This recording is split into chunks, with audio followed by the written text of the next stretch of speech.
Assalamualaikum warahmatullahi wabarakatuh.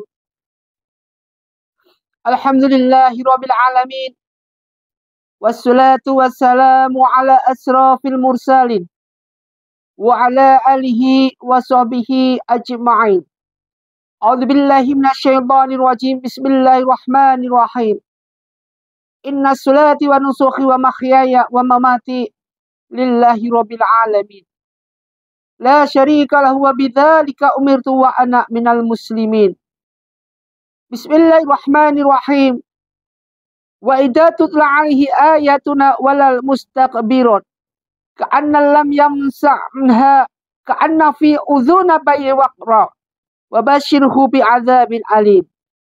Innal ladzina amanu wa 'amilus solihati lahum jannatin na'im khalidina fiha wa'adallahi haqqan wa huwal azizul hakim. Shadaqallahu azim. Shadaqallahu ala Rasulillah sallallahu alaihi wasallam. Pertama, mari kita panjatkan rasa puji syukur kita pada Allah Subhanahu wa taala. Salawat dan salam mari kita haturkan pada junjungan kita Nabi Muhammadin sallallahu alaihi wasallam. Mudah-mudahan kita diberikan suatu kekuatan iman dunia dan akhirat. Mudah-mudahan kita diberikan suatu kekuatan zahiriyah, batiniyah kita, sehingga kita nanti pulang ke rahmatullah dalam keadaan husnul khatimah, dalam keadaan banyak bekal, dalam keadaan kita tidak punya hutang, dalam keadaan kita dalam keadaan tidak meninggalkan suatu belang apapun kepada yang masih hidup. Ma'asyiral muslimin muslimat jamaah pencerahan bimbingan amal yang Ustaz muliakan, Ustaz Taqi.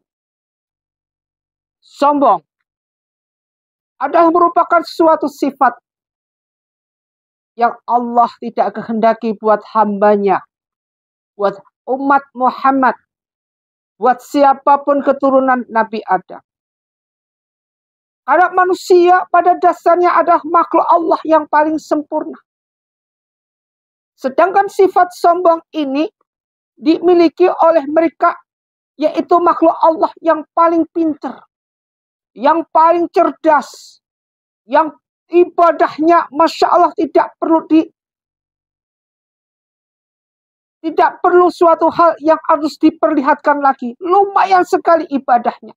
Jauh dibandingkan mereka makhluk Allah yang lain. Siapa lagi mereka kalau bukan iblis? Sedangkan iblis ini mempunyai sifat daya cerdiknya luar biasa. Sehingga sampai bisa dia membuat Nabi Adam sampai dikeluarkan dari surga. Kecerdikan daripada iblis ini merupakan suatu hal yang tidak bisa dibandingkan dengan kecerdikannya. Makanya manusia yang punya sifat sombong, yang punya sifat tipu muslihatnya paling canggih, siapa lagi kalau dia bukan antek-anteknya iblis. A'udzubillahi minasyaitonirrajim. Bismillahirrahmanirrahim. Dalam surat Al-Luqman. Bismillahirrahmanirrahim. Wala tusa'ir khadaka linnasi wala tamsi fil ardi maraha. Innallaha la yuhibbu kulla mukhtalin fakhur. Wala tusa'ir, dan janganlah kamu memalingkan khaddaka, yaitu wajahmu, atau disebut lain dengan kata sombong. Linnasi, dari manusia. Kenapa seperti ini? Karena manusia diciptakan oleh Allah sebagai makhluk Allah yang paling sempurna. Bisa sujud menyembah Allah Subhanahu wa ta'ala. Jangan sampai sifat manusia ini dirubah dengan kriteria-kriteria yang iblis kehendaki. Wala tamsi, dan janganlah kamu berjalan fil ardi, di bumi ini, maroha, dengan angkuh. Disebutkan di situ. Innallaha, sesungguhnya Allah, la yuhibbu, tidak menyukai, kulla mukhtalin, orang yang sombong, fakhur, dan membanggakan diri. Capek sekali. Susah untuk kita perlihatkan. Kesombongan-kesombongan selalu kita tonjolkan. Sedangkan pahala apa yang merupakan suatu amal yang baik jarang kita tonjolkan. Ma'asyiral muslimin muslimat rahimatullah. Di sini disebutkan wa tusu'ib, dan janganlah kamu memalingkan. Artinya apa? Kesombongan seperti ini sebagaimana yang dimiliki umat Muhammad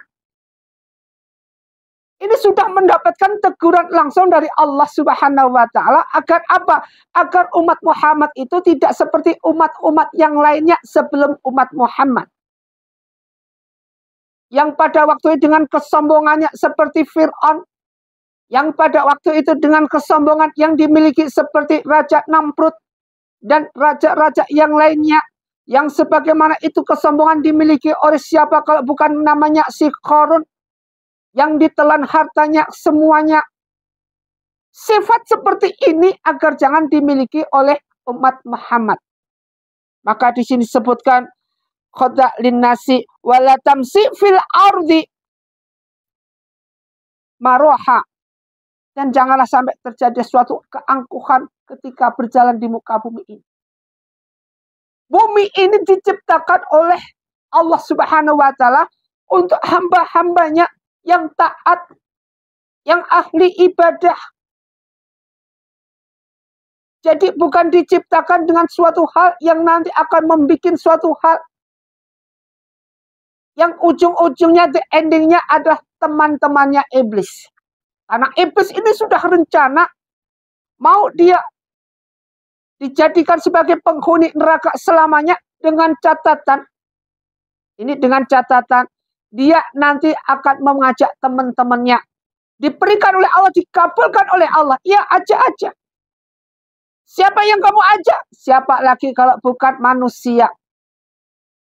Oke, kalau memang dia tidak punya iman, tidak bisa ajaklah. Maka diberikan keluasaan Allah kepada makhluk si iblis ini untuk tidak mati sampai kiamat. Iblis beranak terus dan tidak mati sampai nanti kiamat. Sedangkan manusia beranak, berkembang biak, semuanya punya keturunan, tetapi umurnya cuma 60-70 sudah meninggalkan dunia. Bisa dibayangkan bagaimana tipu muslihat iblis, bagaimana jumlah iblis yang dari zaman dulu mulai Nabi Adam sampai sekarang nggak akan ada mati-matinya, berkembang terus. Dia punya kehidupan sebagaimana manusia. Cuman bedanya ketika maghrib dia mulai bekerja, dia mulai sebagaimana aktivitasnya, sampai kemudian subuh itu makan. Sedangkan manusia subuh itu mulai aktivitas. Beda alam. Innallaha, sesungguhnya Allah la yuhibbu kulla mukhtalin fakhura, tidak mensukai orang-orang sombong dan membanggakan diri. Jadi Allah itu tidak suka hamba-hambanya yang sombong dan membanggakan diri. Waqsid, dan sederhanakanlah fi masih dalam berjalan. Wa'dud, dan lunakkanlah min sautika suaramu. Inna ankar, sesungguhnya seburuk-buruknya aswati suara adalah la sautul khamir, yaitu suara keledai. Makanya jadi orang, jadi hamba Allah, ketika dalam bentuk apapun janganlah teriak-teriak. Segala suatu masalah jangan diselesaikan dengan emosi. Segala bentuk itu apa yang dia punya ataupun bentuk masalah apapun, selesaikan dengan cara baik-baik. Karena ini merupakan suatu kunci penyelesaian secara ilmu terakal yang Allah kehendaki.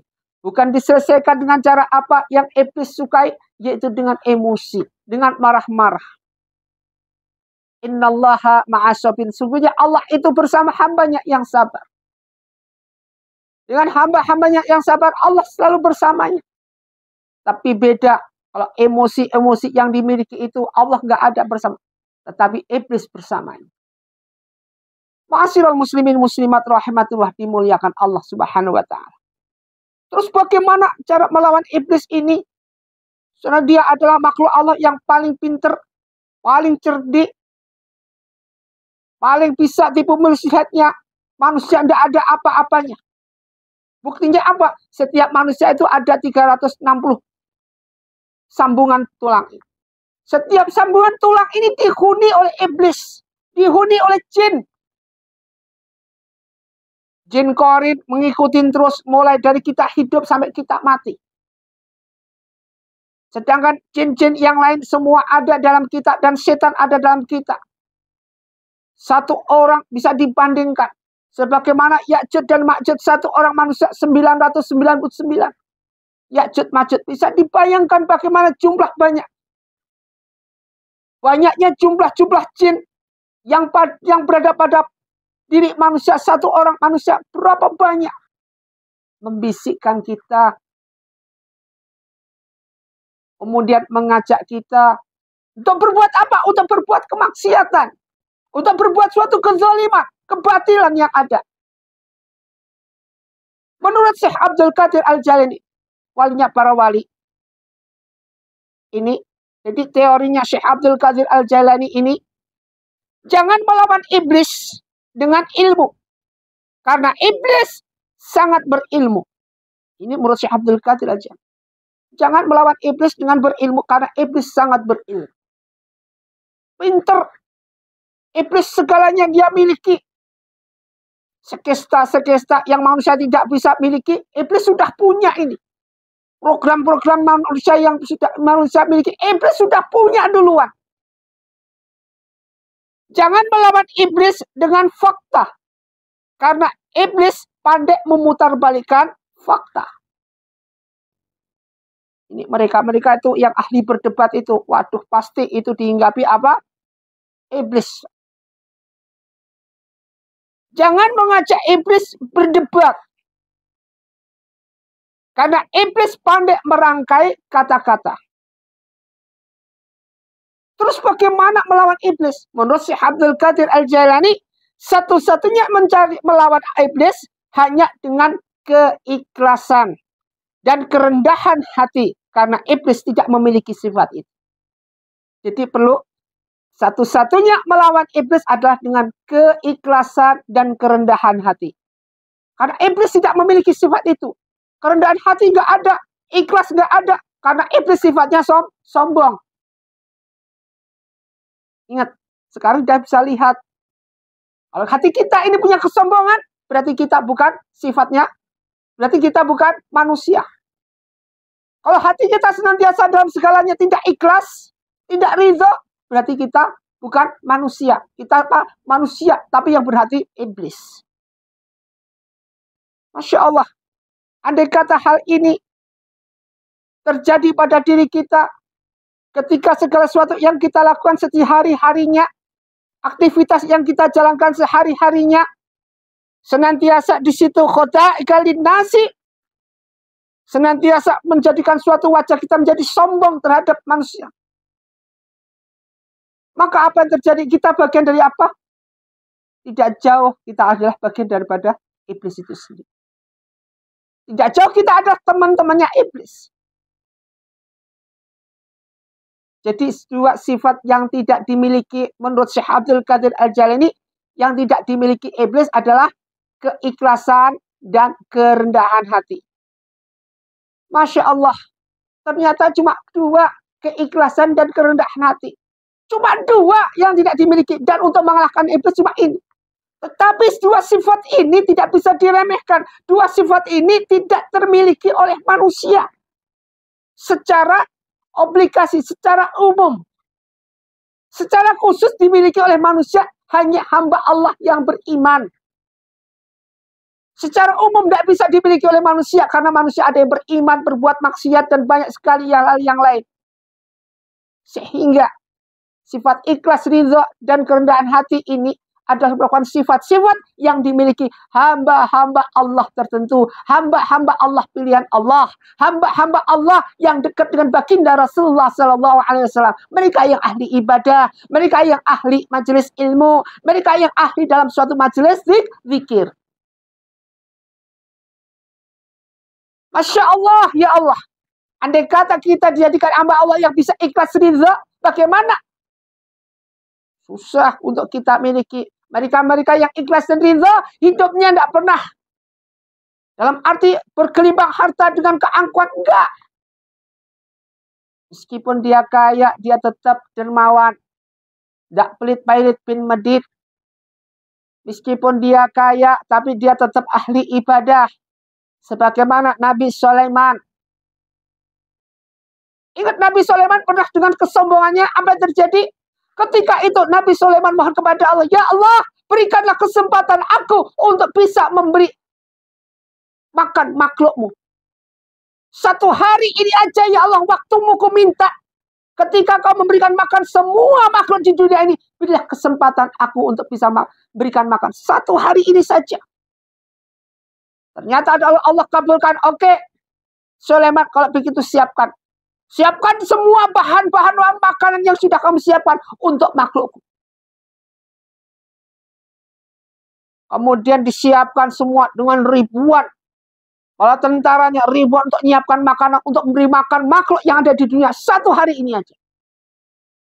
Wahai Sulaiman, sudah cukup kamu siapkan semuanya? Kata Allah kepada Nabi Sulaiman. Ya Allah, sudah, aku sudah siapkan semua. Oke Sulaiman, ku datangkan makhlukku dari yang satu, yang dari air. Panggillah ikan paus. Satu ikan paus berpanggil. Hai ikan paus, makhlukku yang paling pertama, udah kamu hari ini mendapatkan jatah dari Nabi Sulaiman nih. Dah sana. Ternyata ikan paus datang minta jatahnya. Diberikan makan semua, diberikan makan. Semua bekal makan habis, hanya satu ikan paus. Ikan pausnya masih lapar. Masih mulutnya mana lagi.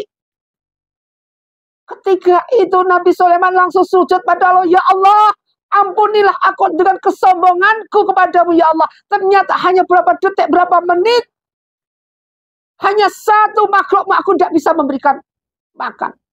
Inilah kesombongan seperti inilah yang dimiliki mereka-mereka yang berhati iblis. Jangan sampai terjadi pada diri kita. Makanya keikhlasan, keridhaan seperti ini jangan sampai lepas dari diri kita. Kita ikhlas, ridha dengan kerendahan hati tanpa harus memalingkan muka menjadi hamba Allah yang angkuh, yang sombong. Jangan tekankan diri kita menjadi hamba Allah senantiasa istiqomah, senantiasa ahli ibadah, sujud selalu pada Allah. Jangan sampai kayak iblis. Kita jadikan diri kita ini menjadi unsur pertama bahwa ibadah merupakan suatu hal yang wajib. Bahwa ibadah merupakan suatu hal yang menjadi tunggaan dari suatu hal yang tunggak menjadi satu tujuan, yaitu kepada Allah Subhanahu wa Ta'ala. Jangan dicabang-cabang.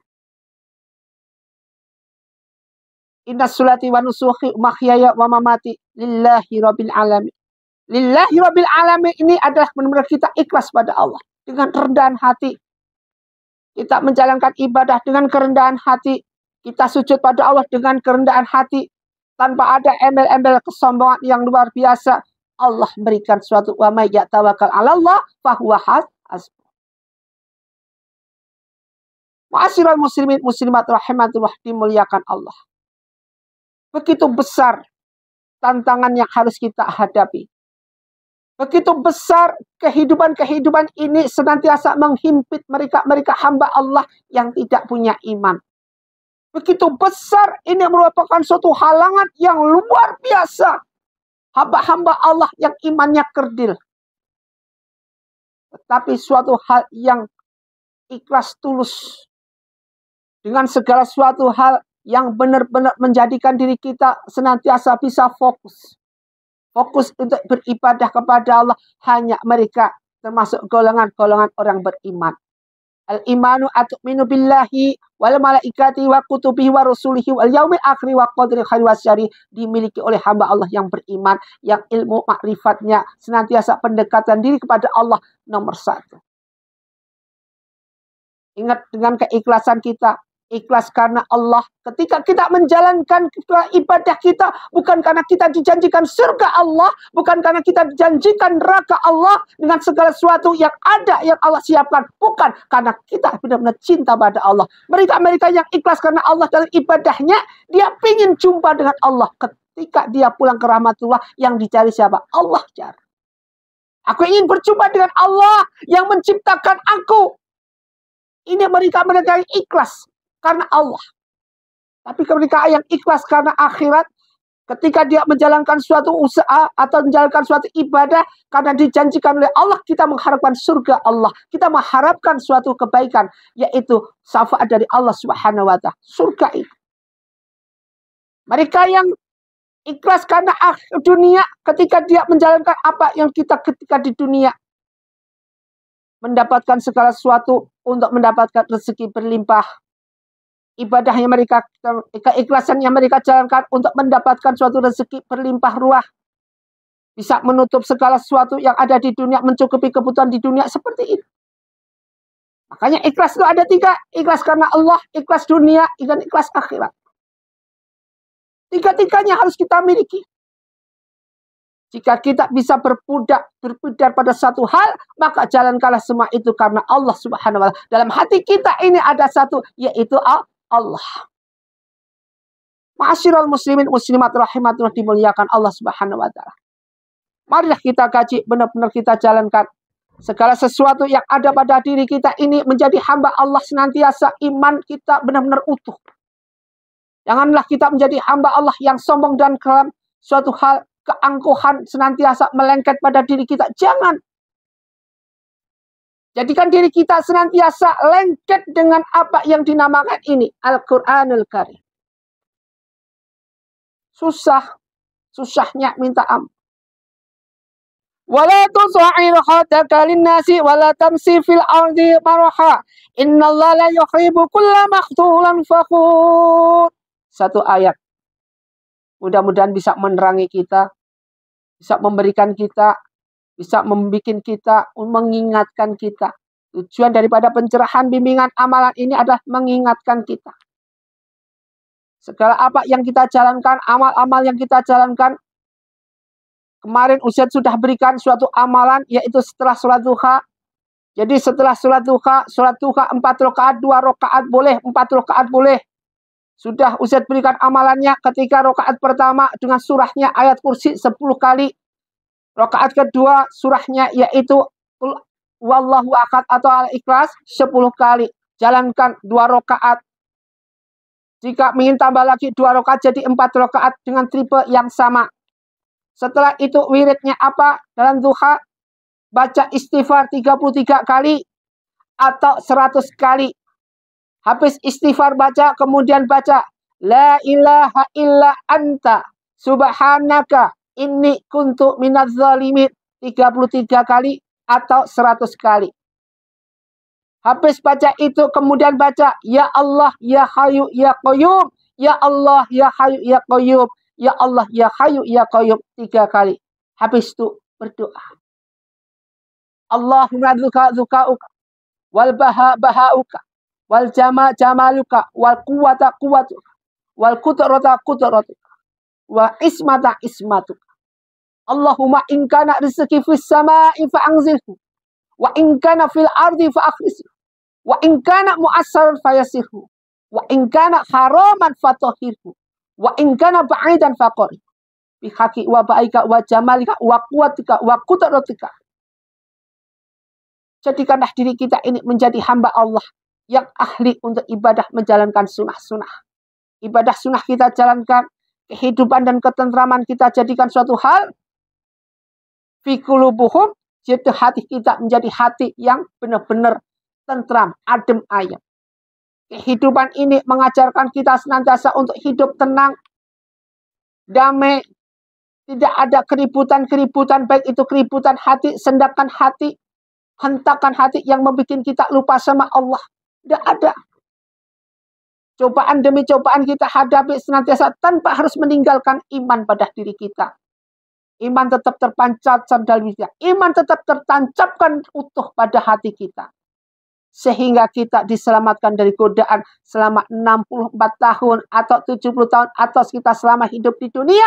Ketika kita melewati daripada rantauan ini, kita lewati dengan kita bawa banyak bekal. Bekal husnul amal. Yaitu bekal yang bisa membawa dan menolong kita nanti di alam akhirat. Perjalanan kita masih panjang. Perjalanan kita masih melewati alam kubur, kemudian alam kiamat, yaumul hisab, kemudian padang mahsyar dan segala, masih panjang sekali perjalanan kita. Dan mau gak mau kita nanti harus melewati ini semua. Buat apa kita sombong? Untuk apa kesombongan ini? Toh juga nanti tidak ada gunanya. Harta yang kita punya sekarang ini, harta yang kita miliki sekarang ini, mati nggak kita bawa. Setidaknya gunakan harta ini untuk beribadah kepada Allah. Jangan sebaliknya, malah harta memperbudak kita. Kita berbudak harta untuk beribadah kepada Allah. Jangan kita diperbudak harta sehingga kita sampai lupa sholat. Kenapa? Kita diperbudak harta dengan kejelian, dengan bisnis yang luar biasa, sehingga kita lupa dengan waktu sholat. Sehingga kita lupa dengan awal sholat. Sehingga kita lupa dengan majelis-majelis yang ada. Allah sadarkan dengan apa? Dengan dibikin kita bangkrut. Artinya Allah masih sayang kepada kita. Allah sadarkan pada diri kita ketika kita dicabut dengan kesuksesan ini. Sehingga jatuh miskin. Karena apa? Allah sayang kepada kita. Makanya jangan berkecil hati. Yang jatuh, yang pailit seperti itu. Ini merupakan teguran centilan dari Allah Subhanahu wa Ta'ala kepada kita. Mereka-mereka yang bisa menjalankan amal dan bisa pegang harta tidak akan dicentil oleh Allah seperti ini. Langgeng terus. Makanya mohon pada Allah jangan diberi kekayaan luar. Salah. Mohon kepada Allah, ya Allah berikanlah aku cukup. Cukup itu malah di atasnya kaya. Cukup itu malah di atasnya melebihi kekayaan yang kita punya. Mau beli rumah cukup. Mau beli rumah mewah cukup. Mau ibadah haji plus, cukup. Masya Allah. Artinya cukup ini lebih kaya. Kalau kita minta kaya, belum tentu orang kaya itu bisa merasa cukup. Kalau orang cukup, pasti kaya. Dan orang cukup ini ketika diberikan rezeki oleh Allah, selalu bersyukur. Orang kaya diberikan rezeki oleh Allah, tidak pernah bersyukur. Sehingga peluang inna adzabil syadid, lebih peluangnya ada lebih banyak kepada mereka orang si kaya daripada si cukup. Si cukup senantiasa beristighfar, dia ucapkan alhamdulillahirabbil alamin meskipun 1 sen keuntungan. Si kaya 1 sen keuntungan tidak mau bilang alhamdulillah. Bahkan 1 juta keuntungan dia tidak bilang alhamdulillah. Artinya apa? Dia adalah kategori hamba Allah yang sombong. Wajar kalau inna adzabil syadid, sehingga hartanya menggulung mereka dalam suatu kebangkrutan, dalam suatu kesengsaraan dunia dan akhirat. Mudah-mudahan Ustadz yang kaji ini bermanfaat buat kita, saling mengingatkan. Jika ada salahnya dalam Ustadz menyampaikan, Ustadz mohon maaf yang sebesar-besarnya.